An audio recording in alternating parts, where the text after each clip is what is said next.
Tonight, you have just a few more chances to weigh in before MARTA makes significant changes to its bus service. So the agency plans to redesign more than 100 routes to create a faster and smarter transit system. But some who rely on those buses want to make sure that it really is an improvement. Jonathan Martin is live tonight at MARTA's headquarters after planners met with neighbors in South Fulton tonight. Jonathan. Hi there, Jennifer, and we know that thousands of people rely on MARTA every single day to make it here into the city for work or to transfer to one of these train stations. And a lot of people will be quick to tell you that it's not always convenient with the long wait times and often complicated routes. That's why a lot of neighbors were excited to hear tonight that some of these proposed changes might make things a bit better. I know a lot of seniors who want to use MARTA. Linda Brooks Cooper and her granddaughter Julia had lots of questions for MARTA leaders Monday night, mostly about planned changes to bus service in the city of South Fulton. We don't want to lose any service.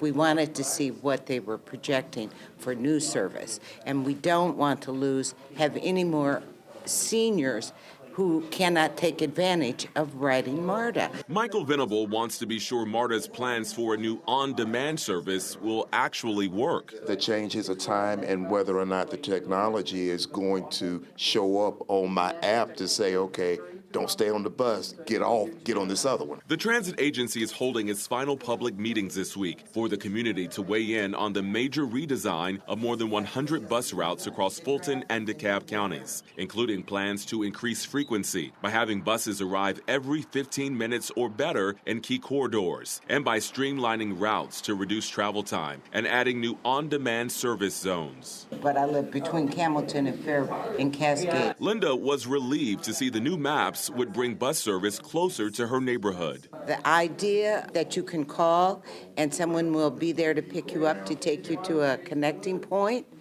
that is going to be remarkable. And I was excited to see that it would bring you to a train station that can get you even closer to the city.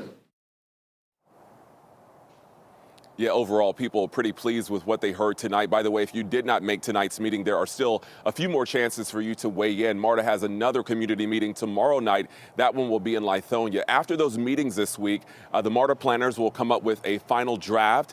They'll present that to the MARTA board for a vote, and there will be a few public hearings in between that. We expect the final changes to take effect sometime in December. We're live tonight in Lindbergh, outside MARTA headquarters. Jonathan Martin, 11 Alive News. Jonathan, thank you. Thank you, sir, for the update there.